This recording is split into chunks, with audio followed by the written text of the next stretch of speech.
किसान साथियों, हम अपनी धान की फसल में अच्छा पैदावार पाने के लिए बहुत तरह से खादों का इस्तेमाल करते हैं। कुछ खादें हम मिट्टी में इस्तेमाल करते हैं तो कुछ चीज़ों का हम स्प्रे करते हैं। आज की वीडियो में हम जानेंगे कि धान की फसल में हमें कब कौन सा एनपीके डालना होता है, मतलब कब कौन सा घुलनशील उर्वरक का इस्तेमाल करना होता है। एनपीके कौन कौन सा डालना है, कितनी मात्रा में कब डालना है, आज की वीडियो में हम कंप्लीट जानकारी आपको देने वाले हैं। चैनल पे अगर नए हैं, अभी तक आपने इंडियन एग्री हेल्प चैनल को सब्सक्राइब नहीं किया है, सबसे पहले चैनल सब्सक्राइब करिए। कोई आपके मन में सवाल या सुझाव हो नीचे कमेंट करिए और वीडियो को लाइक करें। तो चलिए वीडियो स्टार्ट करते हैं।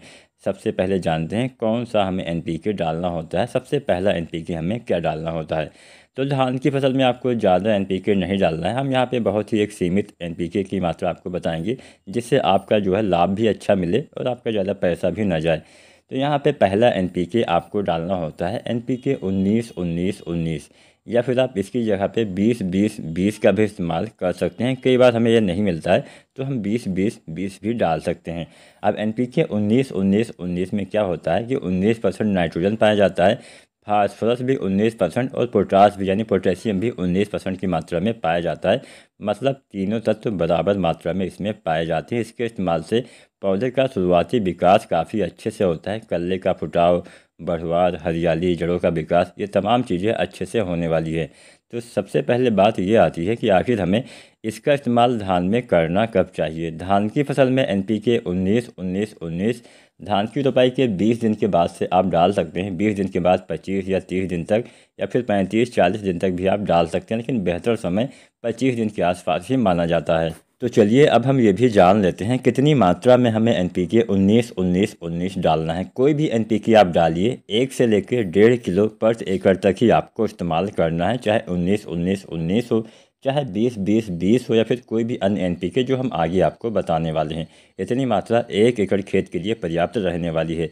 अब जब आप एनपीके 19-19-19 डालते हैं तो आप इसके साथ कोई भी लिक्विड वाला ग्रोथ प्रमोटर, जैसे सागरिका जो लिक्विड आती है इफ़को की, इसका इस्तेमाल करिएगा। अच्छा फ़ायदा मिलेगा। सागरिका लिक्विड 250 ml से लेके 500 ml तक डालना होता है 1 एकड़ खेत में। इतनी मात्रा पर्याप्त रहने वाली है। तो ये दो चीज़ें 25 दिन पे डालते हैं, कल्ले अच्छे आएंगे, फुटाव अच्छा होगा, जड़ों का विकास अच्छा होगा, पौधे भोजन अच्छे से बना पाएंगे, अच्छा लाभ मिलेगा।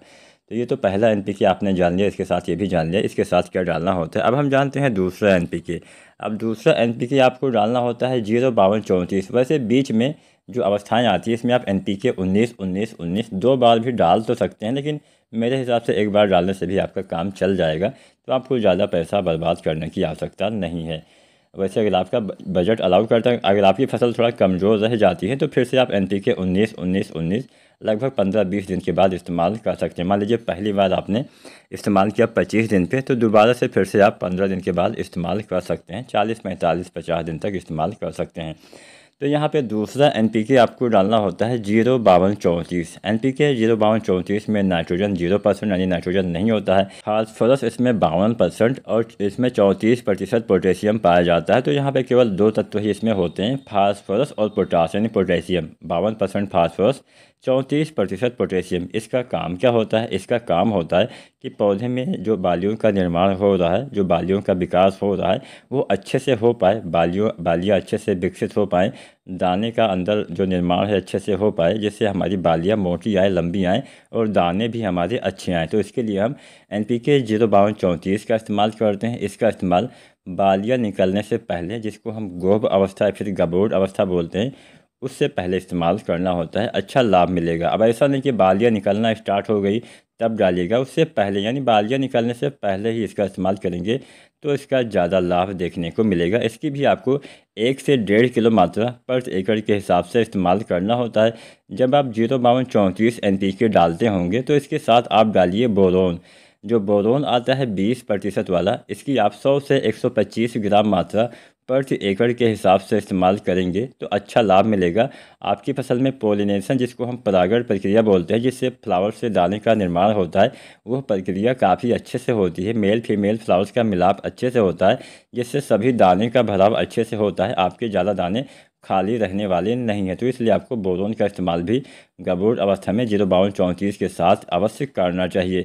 अब हम बात करते हैं इसके बाद क्या डालना होता है। तो इसके बाद अंतिम NPK आप डालिएगा 0050, जिसमें 50% पाया जाता है पोटेशियम और 17.5% सल्फर पाया जाता है। तो इसमें पोटास और सल्फर की मात्रा पाई जाती है। इसके इस्तेमाल से आपके सभी दाने का भराव, जो अभी तक दाने का निर्माण हुआ है, वो दाने का भराव अच्छे से होता है। तो यहाँ पे आप इसका इस्तेमाल बालियाँ निकलने के बाद ही करिएगा, दाने भरते समय करिएगा। इसकी भी 1 से 1.5 किलो मात्रा आपको इस्तेमाल करना होता है। जब आप अंतिम NPK डालते हैं तो इसके साथ कुछ भी आपको नहीं डालना होता है। बहुत से लोग कमेंट करते हैं कि क्या हमें बोरोन का इस्तेमाल करना चाहिए। बोरोन का इस्तेमाल मेन काम होता है फ्लावरिंग से पहले, फूल आने से पहले। जब आप बाद में इस्तेमाल करेंगे तो कोई लाभ नहीं मिलेगा। तो उम्मीद करते हैं आपको पता चल गया होगा। धान में केवल 3 NPK आपको डालना है। पहला डालना है NPK 19-19-19, दूसरा डालना है 052-34 और तीसरा डालना है 0050। इसके अलावा कुछ भी आपको इस्तेमाल नहीं करना है। उम्मीद करते हैं सही समय पे इस्तेमाल करेंगे तो ही अच्छा लाभ मिलेगा। तो उम्मीद करते हैं वीडियो पसंद आई होगी। वीडियो पसंद आई है तो लाइक करें, कोई सवाल हो नीचे कमेंट करें और इंडियन एग्री हेल्प चैनल को सब्सक्राइब करें। धन्यवाद।